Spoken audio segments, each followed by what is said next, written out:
скільки воно коштує? Так, лук штурмовика, да? Да. А там буде, типу, вставка така, типу, знаєш, коли, типу, я там говорю, а вона так знизу зразу додається, пише і Давай. додає. Давай так зробимо. На монтажі там, Олешка, зроби, пожалуйста. Давай почнемо з того, що дали, подарили, видали. Насправді у нас бригада забезпечує всім, чим потрібно, але кожен боєць вже вибирає собі індивідуально, чи він хоче ганяти з тим, що дає там бригада, чи він може підігнати щось під себе, щось купити собі трошки краще, щось зручніше і так далі. Але в принципі те, що дає бригада, того достатньо. З бази це броня 3-ї ОШБ, охуєнна броня, не знаю як кому, мені в ній зручно, я її підігнав під себе. Тобто плитоноска від Емтаку. Скільки коштує? Чесно, я навіть не цікавився ніколи, скільки вона Це виготовлений на заказ. під 3-го ШБ. В середині у Наша нас бригада іде замовляла. плити, якого класу? 4-го, да? 4+. 4 плюс плити. Ідуть балістичні пакети під плитами, Другий клас. ідуть балістичні пакети в бокових отут вставках, тобто, які тебе отут закривають тобі оцю зону. Ось. Далі додатково докуплялись напашники. Напашник це захист живота і це напашник на пахову зону. Ціна, не пам'ятаю, здається, оцей напашник коштує десь 2 з чимось, і цей десь в районі 1,5 буде коштувати. Далі підемо вже отак вверх.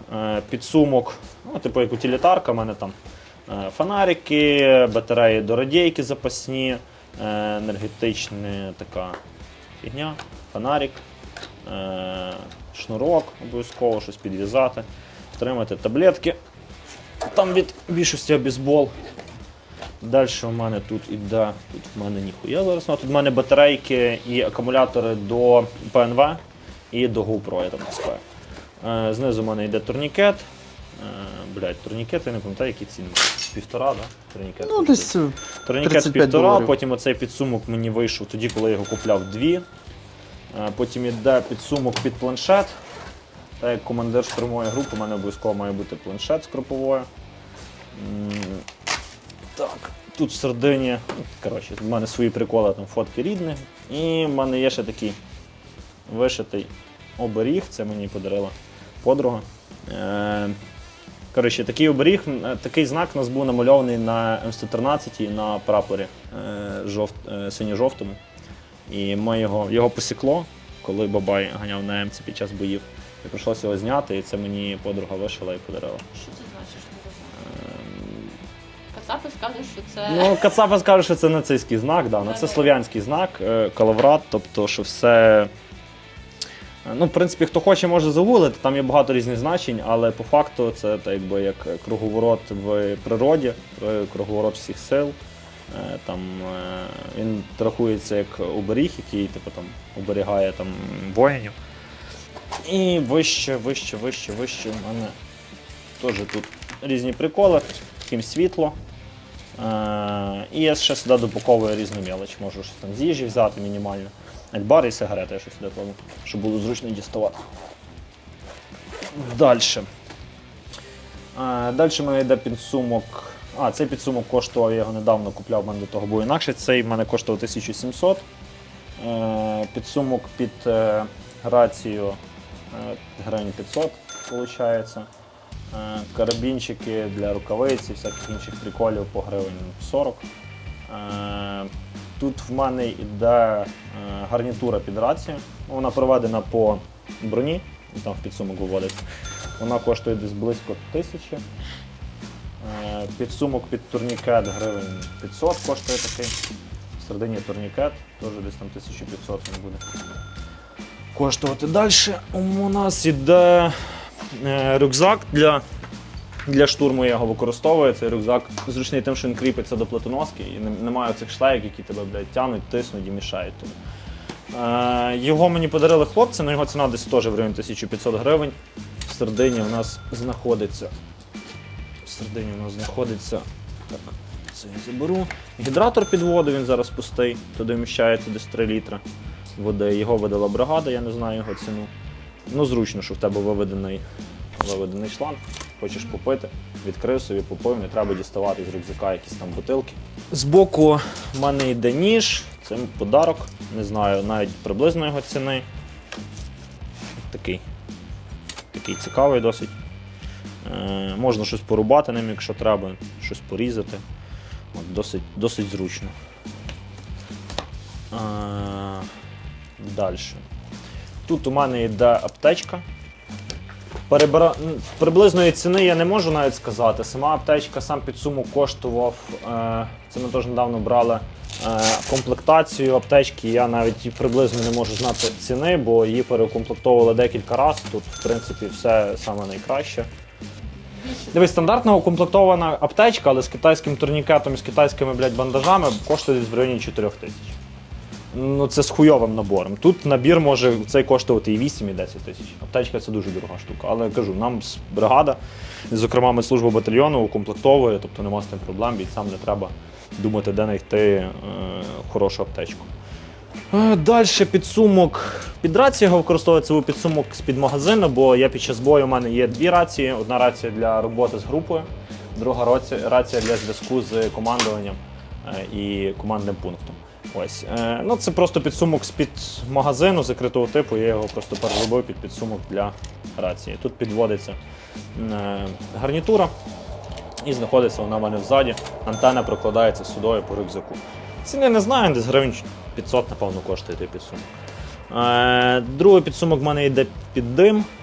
Дим такого формату. Також використовуємо і звичайні дими, там синій верх, да? Чорний дим. Да.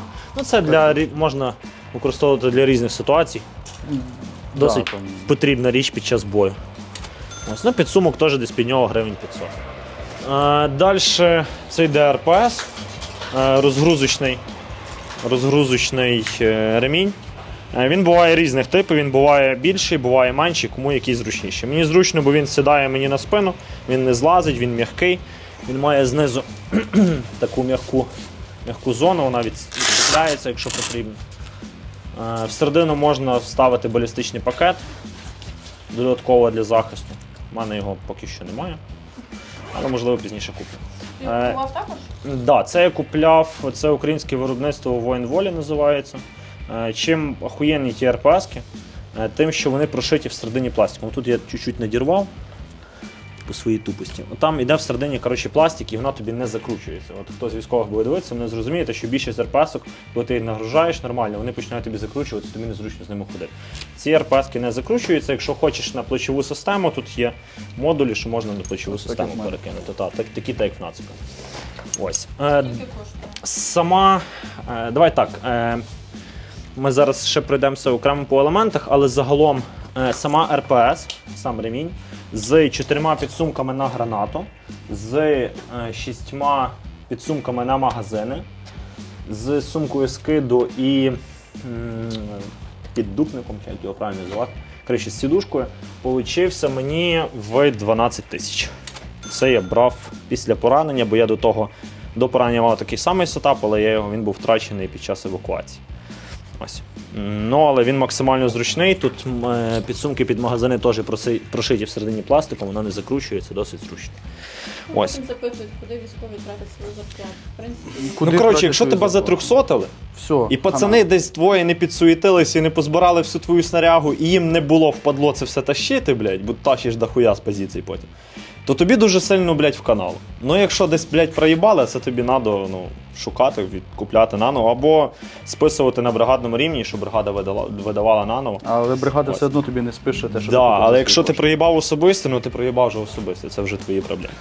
Ну, взагалом, якщо людина потрапляє на евакуацію, це вже можна вважати, що щось десь втрачено. Да. Тому що дуже багато ланок. В нас Форму зріжуть, да, видавали. Якщо у нас тебе були поранення, всі ланки евакуації, як по натівському зразку, абсолютно всі. Тобто нас не везе там беха з поля бою, геть аж там на стапку. Ні, у нас всі ланки працюють, і на якійсь із цих ланок може десь щось втратитися, тим паче, що ці ланки теж обстрілюють. І, наприклад, там евакуація могла там відбутися, там речі скинули, почали обстрілювати цю точку, парні уїхали, приїхали, а там вже майна нема. Я вирішив все-таки додати балістичний пакет в піджопник, його десь ціна десь в районі 2000. Це мені подарили хлопці, але я знаю, що вони це купляли за свої гроші, і воно десь приблизно так коштує.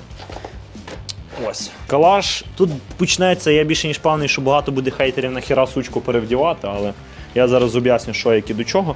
Це штатне КСУ 74, да, називається? Так точно. 74. З ним більшості бігають водії або медики. Коли я був в медслужбі, мені видали КСУ, і його зручність в тому, що він маленький, складний приклад, і тобі, в принципі, якщо він не потрібен десь в той чи інший момент, ти його закинув ззаді, і ти його не відчуваєш. Калаш в будь-якому випадку він буде більшим, і я довго думав, чи міняти на калаху, чи лишити все-таки собі АКСУ. Я вирішив лишити АКСУ, бо в принципі в нього різниця з калашом лише в дальності стрільби і дальність стрільби і вага. В принципі, ми при штурмах більші дистанції і не використовували. При штурмах це робоча дистанція від 50, від 30, від 10 метрів до 200. Та? Більше тобі не потрібно. Була проблема, те, що АКСУ задирає вверх при стрільбі, і точність стрільби падає, але тим, що я його модернізував, він додавалось ваги і його так вверх не задирає. Як і чим? Так, якщо говорити за модернізацію, тут змінено майже все, окрім прикладу. Ремінь, махпул, трьошка, рукоятка змінена зі штатної на алюмінієву, десь в районі 1200. Кришка затворної рами, якось так, коротше. Вона мені обійшлась в 5500. Каліматор Холосан і магніфер Холосан получилося 28 тисяч комплект. Цев'йок рук, мені його подарили, але його ціна десь в районі буде, точно не знаю ціну, десь в районі 5. І ручка переносу вогня десь в районі 1000. Є ще ПБС, тут встановлений. Його ціна буде в районі гривень 600-700. А в тебе не цей? Не Круковський? Ні, не Круковський, в мене ПБС. Хтось буде хейтити, а мені заєбісь, вона маленька, зручна, її кину. В окопі дуже зручно працювати. От нарізати кути, заходити, вона менша, і за рахунок того для мене вона краще. Давай так, хто буде хейтити? Той, хто не був в штурмах? Ну, блядь, спеціалістів хватає. Значить, тобі должно бути похуй на їхню думку. Та мені далеко поїбати. Все, Хтось скаже, ти дурак, нахуя стільки тратити грошей на снарягу, ну, блядь, хочеш жити, блядь. Треба, бо, знову ж таки, твоя зручність під час бою – це твоя витривалість. І чим тобі зручніше, тим довше ти пробудеш в тому бою. Тим більше ти зможеш пройти і більше можеш зробити. Тут, знову ж таки, форма – це в кожного індивідуально, кому що більше подобається. У мене зараз ціле відділення працює в такій формі. Це вже моя друга форма, перша також була зрізана медиками під час евакуації. Шах, дякую, красава. Перший я купляв сам собі форму. Комплект, штани, убокс і кепка мені обійшлась теж в районі 12 тисяч. Прикол її в тому, що її менше видно в тепловізор вночі, і в ній менше жарко, плюс в неї є тут вставки, поролонові тобі зручніше, коли накидуєш броню, воно не так тобі тисне. Наколінники дуже прикольні, вони спочатку здаються незручними, але насправді вони піздець які зручні. Тобто не треба вдівати поверх якісь додаткові, і вони не зйомні, тобто вони тобі не відлітають, не зачіпаються ні за що, бо є поширена така форма з мультикамовська з вставними наколінниками, то вони часто зачіпаються за щось, блядь, і просто Це вилітають. ТРО-пакет. Ну, щось таке, Да. Да. Плюс тут є шнурочки, що можна підтягувати, звужувати форму, ззаді є охуєнні кріплення, що можна зменшувати, збільшувати розмір. Взуття – це взагалі ноунейм берці, які мені підгнали волонтери десь там 26 лютого на початку війни, і я не знаю, що вони, і звідки, на них немає ні одної бірки. Але, блядь, вони ахуєнні, вони легенькі, на літо і на осінь вони дуже зручні. 1,5 роки вони ніде не порвались, не задерлись, ніхіра. Лишилось зі всього каска. Каска це мені подарив, це мені дістав десь брат на початку війни, теж я не знаю. Ну, напевно, стандартна ціна, як і любої каски. 15. Там десь в районі 15-ки, та. GoPro-шка. Знову ж таки, GoPro не тільки бійці використовують для того, щоб кліпати піздатні відосики в TikTok. Відоси з GoPro-шок дуже часто нам дають можливість аналізувати ту роботу, яку ми робили, і розглядати помилки індивідуальні кожного бійця. Тобто після першого штурму я собі передивився відео, і я розумів, які в мене проблеми у якого бійця і де що потрібно підтягнути. І це дуже і дуже охуєнна штука. ПВС-14, НЛ-2, Відсотки. 100-120 тисяч. Да, відсотки і вар. Там залежно яка генерація, який фосфор, білий, зелений. Пальонка, не пальонка. Загалом у нас на взвод 9 ПВСів зараз і 7 ЛЦВ. І 7 ЛЦУ, ми недавно робили збір, закрили його буквально щось за тиждень. Дякую всім, хто підключався, закидував і донатив. Останній донат там залетів на суму 90 тисяч. Та, там двоє хлопців нам закинули. Вам двоє хлопців закинули 90 штук? Да. Ну, Да, це, Нацик це мій більше їх товариш, вже знає, уже мій товариш Андрій Азаров і Артур Денисенко. Один з Нью-Йорка, а один з взагалі він з України, а зараз працює в Канаді, в нього в Канаді бізнес. Я їбало завалив. Чись так 90к ляп, нахуй. І все, ну, І ми збирали спочатку там на меншу кількість, але коли збір пішов нормально, ми збільшили суму і вийшло за тиждень зібрати 300 з чимось тисяч, що дуже і дуже круто. І ми замовили ЛЦУшки з-за кордону, вони вже якраз приїхали, на днях будуть у нас, будемо пробувати готуватись до нічної роботи з ними. Ззаді йдуть навушники, Walkers, Razer. Я їх купляв ще на початку війни, остатні в Ібісі забрав, тоді вони коштували щось трошки, зараз вони дешевші. 2,5. так. Вони прості, вони дешеві, і вони, в принципі, їх мені достатньо. Ззаді в мене йде павербанк з підсумком для GoPro, бо заряду не вистачає, міняти акумулятори немає як під час бою, то просто під'єднуєш зарядочку з боку, від'єднуєш цю кришечку, під'єднуєш зарядочку і нормально. Ну і підсумок ззаді, не знаю, гривень 500 коштував. Ну це поки що. З того, що тут, це все. От. Ну, шеврончик Пікачу, це, блядь, обов'язково. У нас М-ка називається Пікачу, і у нас, блядь, відділення ганяє шеврончиками Пікачу. На це, напевно, говорити можна, так? Да? Що? Чи можна? Це Пікачу. Та похую.